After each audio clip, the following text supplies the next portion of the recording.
Hi guys, my name is Forever Formula and this is my weekly roundup. In this video I'll be discussing all of the key headlines in the Formula 1 news after the Bahrain Grand Prix and before the Spanish Grand Prix. The two main teams for me that needed to perform better from Bahrain was Toro Rosso and McLaren. Toro Rosso's both drivers of Max Verstappen and Carlos Sainz Jr. Retired due to reliability problems with the car.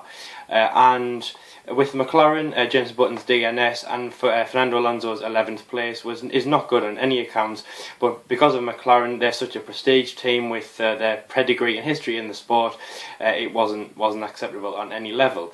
Fernando Alonso has released and said that ahead of his Spanish Grand Prix, his home race in Formula 1, that they are going to step up their game and try and get a podium. He hasn't said what position he wants to finish at, but he said he wants to just give his home fans perform how they'd expect him to when he was driving for Ferrari and Renault and in his earlier career.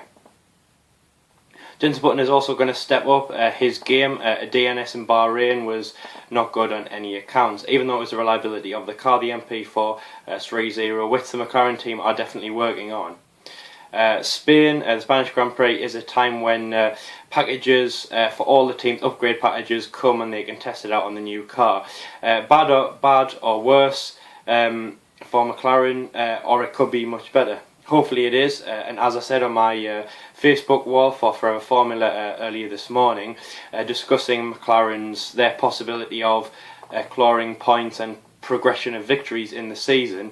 It's a marathon, not a sprint, the Formula 1 season, so maybe if they can just make progressive starts, double points for both the drivers in Canada, podium or even double podium in Britain, and maybe they can pull out a win in Belgium, the Italian Grand Prix, Monza, and for the rest of the season, and that's their progressive season. And if next year, if it's Jenson Button and Fernando Alonso, maybe then if they've had a good result in this season progression, maybe they can work on that and for their original goals that they set during winter testing of things like constructors and drivers championships, which I assume that both of them had their minds set on, especially Fernando Alonso. I knew that he was very excited about moving from Ferrari that he'd been with, up and down in terms of victories and progression for him. Personally, I thought he did a fantastic he had a fantastic run at Ferrari, but he was very excited, and I knew that he wanted to win constructors and drivers championships, many wins, many podiums with podium girls, and that was Fernando's vision, foresight, if you may. Christian Horner and Red Bull have been having some problems with Renault, as you know, over the past couple of weeks. And after Bahrain, their junior counterpart of Toro Rosso are ahead of them in the constructors and doing much better in terms of progression and consistency. Christian said it's no short-term fix for Red Bull. They are working on getting the car along with Adrian Newey, who is a genius, who has created these Red Bull beasts that have dominated Formula 1 in years beforehand. They are definitely working on for the reliability, and they say that the drivers of both Daniel Ricciardo and Daniel Kvyat are at the optimum standard of before in latter years with Sebastian Vettel and Mark Webber, and that they can, as I've said, they can claw points back, podiums, victories from the Spanish Grand Prix and through the European Grand Prix season onwards. Pirelli have released their tyre choices, the tyre compounds that they're going to be bringing for Spain through to the Austrian Grand Prix. It's super soft and soft for the Austrian, Canadian and Monaco Grand Prix. It's always been a scorcher of a race before that. 2011 maybe an exception for Canada. My favourite race, I know that's not the topic, but scorching race, they're the two compounds that are being brought. The medium and the hard compound tyres are the two compounds that are being brought for the Spanish Grand Prix.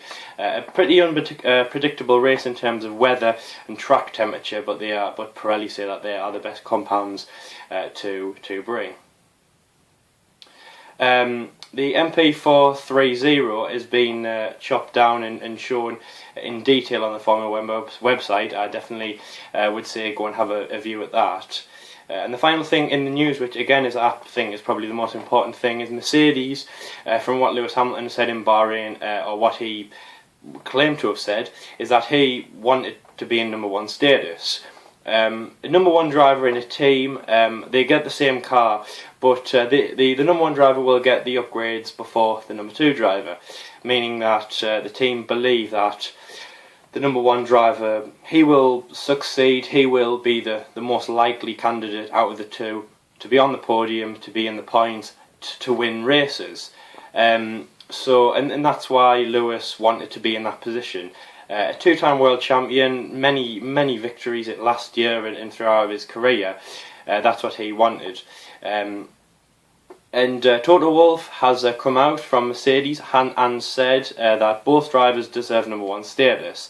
They are a winning team, constructors champions since Sochi last year. Sochi not early, but in terms of sealing championships, very early in the season. They are the dominant team, they are a dominant force. Both Nico and Lewis are dominant drivers, and they both deserve #1 status in the team. So there isn't going to be much delegation between #1 and #2 driver. At the end of the day, though, Mercedes will have to decide who's going to get upgrades first and things like that. With Mercedes, I can always see when it's Lewis and Nico, they're going to butt heads, just like they did last year, through obviously the key races of Monaco and Spa, when it was too much tension, and I remember in Spa they hit, and that was a massive blow for the team. So that's it for my weekly roundup. No Grand Prix this weekend, unfortunately. The Spanish Grand Prix is on May the 10th. Hope you'll join with me for that. Obviously, as I say, my preview prior and post the sessions and the whole Grand Prix. This time next week, on Friday, May the 1st, is the 21st anniversary of the death of Ayrton Senna. Ayrton Senna was an amazing Formula 1 driver. If you don't know about him, I'll be making videos about his life, his progression, his amazing victories, and his how he transformed the sport. And on May the 1st, I'll be bringing you a video celebrating his life and looking on that horrible weekend that claimed the lives of two Formula 1 drivers back in 1994. So thank you for tuning into my video. If you have any comments about anything that you would like to see in these videos, anything you'd like me to discuss, anything you would like to put forward yourself, any Formula 1 knowledge you have, please comment underneath. I'll give you a big shout out in the videos. As I say with the McLaren, talking about their progression through the season, I did say leave your comments below, so as I say, feel free to do that. I'll give you a massive shout out in my next video. So thank you for watching, and as always, please like these videos, like me on Facebook if you haven't already, and subscribe. It's just up there, just one click of the button that just says unsubscribe. Just click it and it says subscribe. Very easy. I would really appreciate that. So thank you very much. Thanks for watching, and I will see you later.